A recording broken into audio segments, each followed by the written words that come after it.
Hello everyone, I'm Amit Kumar, Sub-Inspector in Delhi Police. I secured All India rank 148 in SSC CPO 2022. I got 185 marks out of 200 in SSC CPO 2022.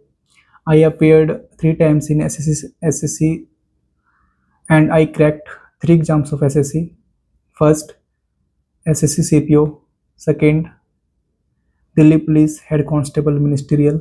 Third, SSC CGL. And through SSC CGL, I got Postal Assistant in 2022. I have created this YouTube channel to share my journey and struggle to all the aspirant who struggle hard to make his or her English strong, because English is the essential part of competitive examinations. State exam को छोड़ दें तो जितने भी central level के exam है वहाँ English बहुत ही ज़्यादा इम्पोर्टेंट रोल प्ले करती है। और स्टेट एग्ज़ाम में पता ही है, बुरा हाल है। 5 साल में एक बार भर्ती आती है, वो भी पेपर लीक हो जाता है, घूस चलते हैं। तो ज़्यादा जो हम लोग भरोसा करते हैं वो सेंट्रल एग्ज़ाम पे करते हैं, जहाँ पे चीज़ें थोड़ा फेयर है, हम अपने दम पे सिलेक्शन ले सकते हैं। लेकिन हमारे बहुत सारे दोस्त हैं, बहुत ऐसे साथी हैं जो इंग्लिश की वजह से सेंट्रल एग्ज़ाम में फाइट नहीं कर पाते, क्योंकि हिंदी मीडियम से पढ़े होते हैं। अचानक इंग्लिश सीखना होता है तो ट्रेडिशनल मेथड फॉलो करते हैं, वोकैब ग्रामर रूल सीखते हैं, 2-3 महीने तक ये मेथड फॉलो करते हैं और फिर सडनली वो गिव अप कर देते हैं, क्योंकि वो थक जाते हैं इस ट्रेडिशनल मेथड से, इम्प्रूवमेंट नहीं हो पाती है। तो मैंने जो स्ट्रेटेजी फॉलो किया, जो मैंने हार्ड वर्क किया इंग्लिश को स्ट्रॉन्ग करने के लिए, मैं अपनी स्ट्रेटेजी शेयर करूँगा। और ये ट्रेडिशनल मेथड से थोड़ा अलग है, इसमें टाइम लग सकता है, 1 साल, 1.5 साल, 2 साल भी लग सकता है। लेकिन अगर कोई भी बंदा सिंसियरली इस मेथड को फॉलो करे तो मुझे नहीं लगता कि वो इंग्लिश पे ओवरकम नहीं कर पाएगा। तो मैं अपनी स्ट्रेटेजी, जर्नी और अपना स्ट्रगल बताने से पहले मैं अपने बारे में बताना चाहता हूँ, ताकि चीज़ें अच्छे से समझ आए।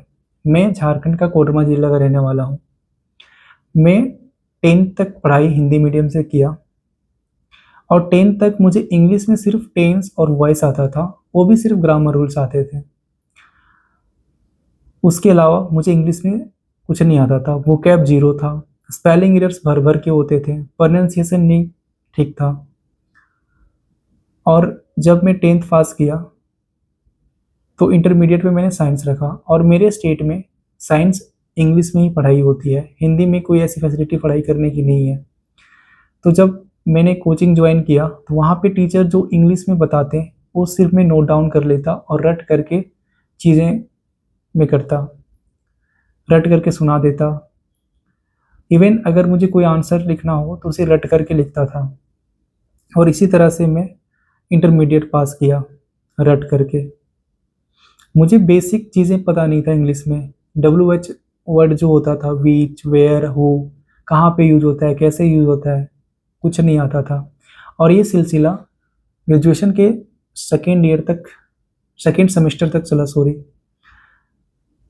लेकिन मुझे पता चल गया कि अगर मुझे ग्रेजुएशन में अच्छा करना है, क्योंकि मैं ग्रेजुएशन में इंग्लिश लिटरेचर रखा था और इंटरमीडिएट में चीज़ें सिंपल होती थी, जो इंग्लिश वहाँ पे होता था वो सिंपल इंग्लिश होता था। लेकिन लिटरेचर में मैं सिंपल इंग्लिश सीख करके काम नहीं चला सकता था। मैं क्या किया, सेकेंड सेमेस्टर तक एक गाइड बुक लिया, उसे रट लेता था और जाके लिखता था एग्ज़ाम में। लेकिन ये मुझे बहुत ज़्यादा फ्रस्ट्रेट कर रही थी। मैं रात भर चीज़ों को रटता और फिर सुबह जा कर के आंसर लिखता। और एग्ज़ाम हॉल में ऐसा होता था कि अगर मैं आंसर का 1-2 सेंटेंस भी भूल गया तो पूरा आंसर छूट जाता था। और मुझे लगा अगर मैं ऐसा करते रहा तो मैं फिर ग्रेजुएशन सही से नहीं कर पाऊँगा। वो जो फ्रस्ट्रेशन था मुझे ख़त्म करना था। तो मैंने प्रण लिया कि ये जो इंग्लिश है, इंग्लिश का डर है जो मुझे फ्रस्ट्रेट कर रहा है, मैं इसे जड़ से मिटा दूँगा। इसके लिए मैंने स्ट्रैटेजी फॉलो किया और ये मैं आप लोगों के साथ शेयर करूँगा आज। तो मैंने क्या किया, सबसे पहले कोचिंग ज्वाइन कर लिया, ऑफलाइन कोचिंग, जहाँ से मैंने ग्रामर रूल्स पढ़ लिया, वो कैप्स डेली याद कर लेता था। लेकिन मुझे पता था कि ये जो चीज़ें हैं ऑफलाइन कोचिंग पे डिपेंड हो जाऊँगा तो मैं नहीं सीख सकता, मुझे एक्स्ट्रा एफर्ट करना था। तो मैंने अपनी स्ट्रैटेजी बनाई। मुझे पता था कि आगे मुझे गवर्नमेंट जॉब करनी है, तो मुझे इंग्लिश सीखना मस्ट है। मेरे पास कोई ऐसी डिग्री नहीं थी, ना मैं कोई डिग्री ऐसे हासिल कर पाता, क्योंकि पैसे के बहुत ज़्यादा किल्लत था। पापा मजदूरी का काम करते थे, 500 डेली का कमाते थे, तो उतना पैसा मुझे दे नहीं सकते क्यों, ताकि मैं कुछ हायर स्टडी कर सकूं, अच्छा डिग्री प्राप्त कर सकूं। तो मेरे पास गवर्नमेंट जॉब ही ग्रेजुएशन के बाद एक ऑप्शन था, और ग्रेजुएशन के बाद अगर मुझे गवर्नमेंट जॉब करना था तो मुझे इंग्लिश स्ट्रॉन्ग करना बहुत ही ज़रूरी था। तो मैंने क्या किया, मैंने 5 स्टेप फॉलो किया इंग्लिश को स्ट्रॉन्ग करने के लिए। पहली चीज़, मुझे पता था कि अगर मुझे गवर्नमेंट एग्ज़ाम में अपीयर होना है तो सारे सब्जेक्ट्स अच्छे होने चाहिए। तो जीएस भी पढ़ना था, इंग्लिश पढ़ना था, मैथ्स पढ़ना था, रीजनिंग पढ़ना था। तो मुझे लगा कि ये जीएस और इंग्लिश को मैं अलग अलग क्यों पढूं, क्यों ना मैं एक साथ पढूं। तो इसके लिए मैंने क्रेजियस स्टेप लिया। मैं 5,000 रुपये पापा से लड़ के लिया, क्योंकि 5,000 रुपये उस टाइम देना मेरे को पापा के लिए आसान नहीं था। तो मैं लड़ के लिया 5,000 रुपये, और मैंने 6 क्लास से लेकर के 10th क्लास तक की जितनी एनसीईआरटी बुक है वो सारे बुक मैंने इंग्लिश में उठा लाया जीएस का, और मैंने पढ़ना स्टार्ट किया। जब मैंने पढ़ना स्टार्ट किया तो ऐसा हाल था कि मैं एक सेंटेंस पढ़ता और जैसे ही मैं दूसरे सेंटेंस पे जाता मैं पहला सेंटेंस भूल जाता। मैं दिन दिन भर जीएस का बुक पढ़ता इंग्लिश में, और शाम को जब मैं रिकॉल करता था कि मैं आज पढ़ा क्या हूँ, मुझे कुछ नहीं याद आता था, ब्लैंक होता था पूरा माइंड। मैं फ्रस्ट्रेट हो रहा था कि मैं 5,000 क्यों इन्वेस्ट कर दिया बुक में, मुझे चीज़ें समझ नहीं आ रही है। लेकिन इतना भी पता था कि एक ना एक दिन मैं ज़रूर ओवरकम कर लूँगा। स्थिति ऐसी थी कि मैं उस टाइम सोच रहा था कि ये सारी बुक्स मैं बेच दूँ। अगर मुझे उस टाइम कोई ऐसा बंदा मिलता जो बुक मेरे से कम प्राइस में खरीद लेता तो मैं बेच देता डेफ़िनेटली। बट कहते हैं ना कि अगर आपके हार्ड वर्क में ईमानदारी है तो भगवान भी साथ देते हैं। मुझे कोई बंदा ऐसा नहीं मिला जो मेरे बुक खरीदता। तो मैं 5,000 रुपये जो मैं इन्वेस्ट किया था उसे मैं बर्बाद नहीं जाने देता। तो मैंने पढ़ना स्टार्ट किया, मैं पढ़ते रहा, क्योंकि पता था कि अगर फर्स्ट डे मुझे समझ नहीं आ रहा है, कुछ ना कुछ तो इम्प्रूवमेंट होगी, क्योंकि practice makes a man perfect. मैं फर्स्ट डे पे जिस जगह पे हूँ वो 1 साल के बाद उस जगह पे नहीं रहूँगा, कुछ तो इम्प्रूवमेंट होगी। मैं इसी होप से मैं पढ़ता रहा, मैं कंसिस्टेंटली पढ़ता रहा। मैं सारे सब्जेक्ट को छोड़ दिया, मैं सिर्फ जीएस पढ़ता था, वो भी इंग्लिश में, और मैं पढ़ता रहा। और ग्रेजुअली 2-3 महीने के बाद जो भी पढ़ता था वो चीज़ें मुझे समझ आने लगी। धीरे धीरे सारी चीज़ें समझ आ रही थी, मैं चीज़ों को रिकॉल कर पा रहा था, माइंड में ये सारी चीज़ें मैं रख पा रहा था। तो ये जो स्टेप मैंने लिया ये मुझे बहुत ही ज़्यादा हेल्प किया आगे इंग्लिश सीखने में, इंग्लिश को परमानेंटली मजबूत करने के लिए। सेकेंड स्टेप मैंने फॉलो किया, न्यूज़पेपर। न्यूज़पेपर मैंने डेली पढ़ा।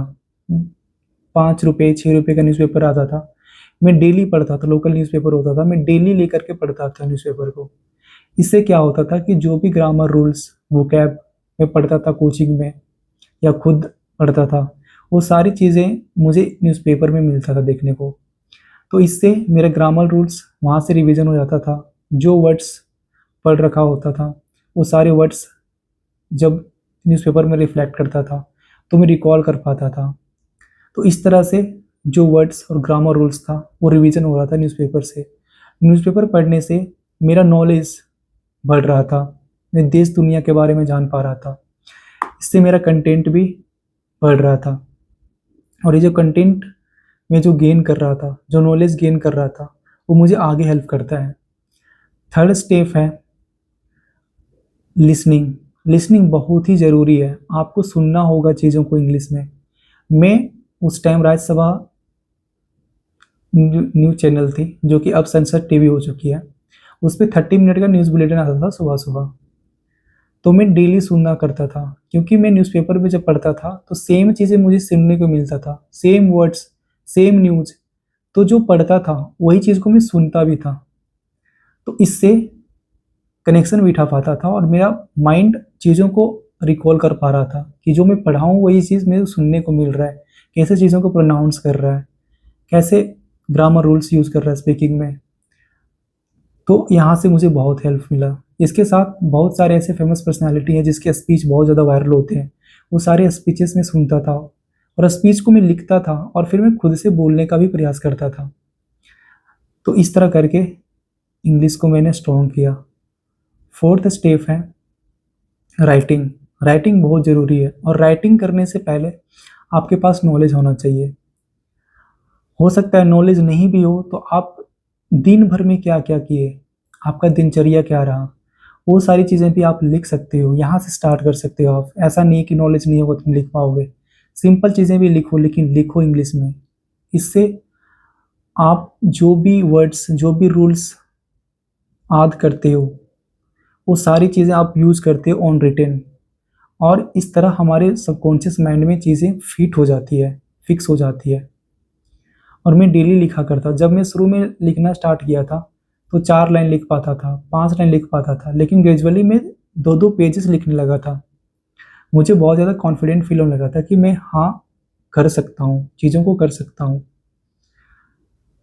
क्योंकि एक तो न्यूज़पेपर पढ़ता था, न्यूज़ चैनल डेली देखता था और जीएस का बुक पढ़ ही रहा था, तो नॉलेज मैं गेन कर रहा था वहाँ से और वही चीज़ों को मैं लिख भी रहा था। तो इससे इंग्लिश में 4 चाँद लगने लगा। फिर फिफ्थ स्टेप है स्पीकिंग। स्पीकिंग बहुत ही मस्ट है। अगर आप इंग्लिश को परमानेंटली सीखना चाहते हो, आप चाहते हो कि मैं इंग्लिश ऐसे सीखूं कि फिर मुझे फ्यूचर में कभी इंग्लिश का रोना ना रोना पड़े, तो आप स्पीकिंग भी करो साथ साथ में। स्पीकिंग करने से क्या होता है कि ऑन द स्पॉट आप चीज़ों को रिकॉल करते हो, आप माइंड पे प्रेशर डालते हो, जो आप पढ़ रखे हो, जो याद कर रखे हो, उसे आप रिकॉल करते हो on the spot with in second. और अगर आप रिकॉल कर पाते हो तो वो चीज़ें आपके सबकॉन्शियस माइंड में जाकर के फिट हो जाती है, आप कभी भूलते नहीं हो। आप कभी भी अचानक इंग्लिश फटाफट बोल दोगे और इससे आपका कॉन्फिडेंस बूस्ट होगा। स्पीकिंग मस्ट है। मैं क्या करता था कि अगर मेरे पास कोई बात करने के लिए नहीं है तो मिरर के सामने मैं खड़ा हो जाता था और मैं खुद से बातें करता था। और अगर ये भी नहीं तो मैं रिकॉर्डिंग करता था, खुद बोलता था, खुद रिकॉर्डिंग करता था और फिर खुद सुनता था। इससे जो मिस्टेक करता था, जो ग्रामर रूल्स में जो मैं जो एरर करता था, उसे रेक्टिफाई करता था। मैं कभी जब गांव में रहता था तो मैं कभी खेतों में चला गया, खेतों में लोग काम कर रहे हैं, उसे मैं ऑब्जर्व करता था कि क्या क्या लोग कर रहे हैं, और फिर मैं उसे एक्सप्लेन करता था इंग्लिश में, उसका रिकॉर्डिंग करता था, फिर सुनता था। मैं कभी नदी तरफ चला गया, नदी किनारे आराम से बैठ गया, चीज़ों को ऑब्जर्व किया, फिर मैं उसे एक्सप्लेन करता था। तो इस तरह करके मैंने इंग्लिश को स्ट्रॉन्ग किया। और मुझे लगता है कि अगर कोई बंदा इन स्टेप्स को फॉलो करे सिंसियरली, तो मुझे नहीं लगता कि वो इंग्लिश पे ओवरकम नहीं कर पाएगा। इंग्लिश कोई बहुत बड़ी तोफ नहीं है, बस पैसेंस होना चाहिए, हार्डवर्क में सिंसियरिटी होना चाहिए। बिल्कुल कर सकता है, कोई भी बंदा कर सकता है। इट डजेंट डिपेंड कि आप कहाँ से हो।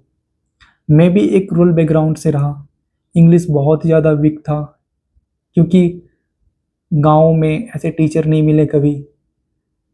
तो इस तरह करके मैंने इंग्लिश स्ट्रॉन्ग किया। मैं खुद पे भरोसा रखा, खुद पे कॉन्फिडेंट, खुद से कॉन्फिडेंट था कि मैं कर सकता हूँ, और मैं किया।